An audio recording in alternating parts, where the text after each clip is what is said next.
Assalamualaikum warahmatullahi wabarakatuh. Alhamdulillah. Wassalatu wassalamu ala rasulillah wa ala alihi wa sahbihi wa man walah wa ba'd. Kaum muslimin, kaum muslimat yang dimuliakan oleh Allah Subhanahu wa taala. Seorang umat manusia, seorang muslim, seorang mukmin dan seorang mukminah dalam mengarungi kehidupan di dunia ini tidak luput dari kealfaan dan kelalaian dalam usaha memenuhi kebutuhan mereka mencari rezeki Allah Subhanahu wa taala, memenuhi kebutuhan orang-orang yang dalam tanggung jawabnya, anak, istri, dan saudara serta lainnya. Manakala mereka diingatkan akan Allah Subhanahu wa taala dan mengetahui bahwa usaha mereka dalam pencarian rezeki ini tidak diridai oleh Allah Subhanahu wa taala, dilarang dan dilaknat oleh Rasulullah sallallahu alaihi wasallam. Sering muncul ke permukaan pertanyaan-pertanyaan dari hamba Allah ini dengan mengatakan, kalau saya berhenti dari tempat pekerjaan ini, siapa yang akan memberikan makan untuk saya, istri saya, dan anak-anak saya?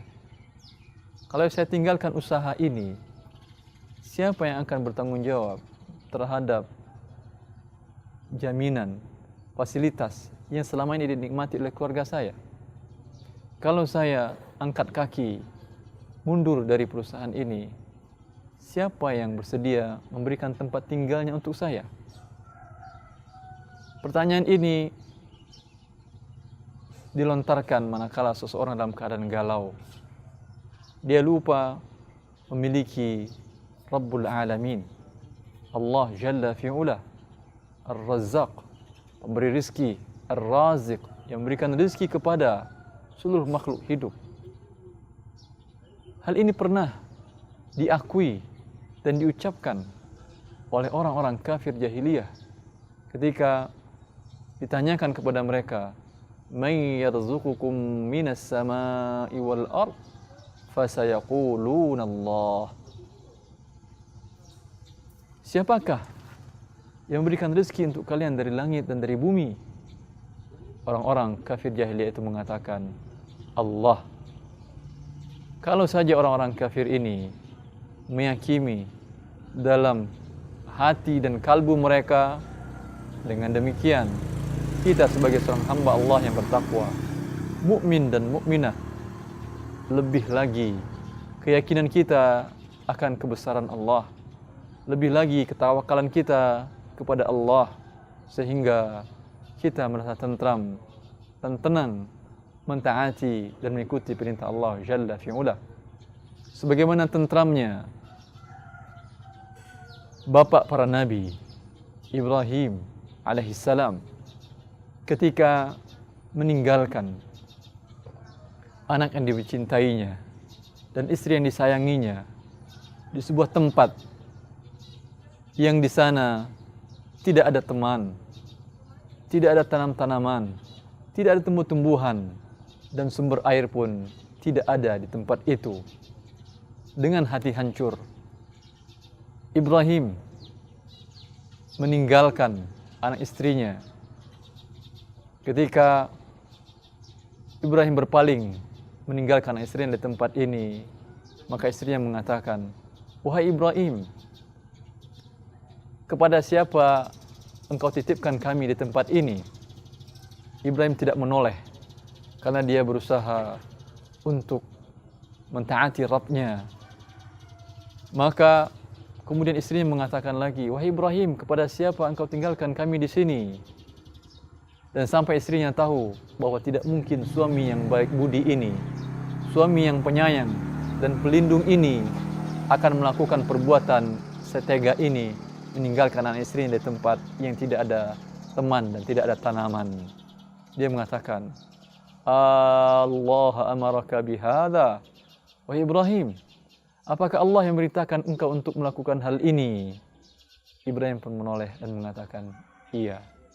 Maka istrinya dengan ketawakalan yang tinggi, tidak pernah menggantungkan ketawakalannya dan tidak pernah merantungkan rezekinya dan kehidupannya kepada seorang manusia pun mengatakan, idzan la yudayyi'ana Allah. Kalau dengan demikian adanya, pastilah Allah tidak akan menyia-nyiakan kami. Maka Ibrahim dan anak dan istrinya ini sama-sama merasakan ketentraman jiwa ketika mereka menyerahkan seluruh urusannya kepada Allah Jalla fi'ulah. Maka katakanlah, wahai saudara-saudaraku yang terlanjur berbuat dosa dalam mencari rezekinya, katakanlah seperti yang pernah dikatakan oleh ibu kita Hajar, ibu dari Rasulullah SAW, nenek moyang dari Rasulullah SAW, yang mengatakan, idzan la yudayyi'ana Allah. Bila demikian halnya, maka Allah tidak akan menyia-nyiakan kita. Bila Anda meninggalkan pekerjaan yang tidak diridhai oleh Allah Subhanahu wa taala ini, ittiqa Allah Jalla wa Az, seperti yang diberikan oleh Imam Ahmad dalam musnadnya dengan sanad yang disahihkan oleh Al-Haytami dan mengatakan rijalus sahih, bahwa Ibnu Abbas mengatakan, Rasulullah mengatakan, innaka lan tada'a syai'an ittiqa Allah Jalla wa Az illa a'taka khairan min. Sesungguhnya engkau tidaklah meninggalkan sesuatu. Engkau tinggalkan ini hanya karena takut kepada Allah Subhanahu wa taala, melainkan Allah Jalla fi'ulah, Allah Jalla wa Az akan menggantikan untukmu sesuatu yang lebih baik daripada yang engkau dapatkan. Marilah kita sama-sama kepada orang-orang yang terlalaikan dan mendapat ujian seperti ini, kita katakan dan kita kembalikan ketawakalan kepada Allah Subhanahu wa taala dan mengatakan, idzan la yudayyi'ana Allah. Bila demikian halnya, Allah tidak akan menyia-nyiakan kita. Wa may yatawakkal 'ala Allah fa huwa hasbuh. Siapa yang bertawakal kepada Allah, maka Allah mencukupkan kebutuhan dia dalam segala hal. Semoga ini bermanfaat. Assalamualaikum warahmatullahi wabarakatuh.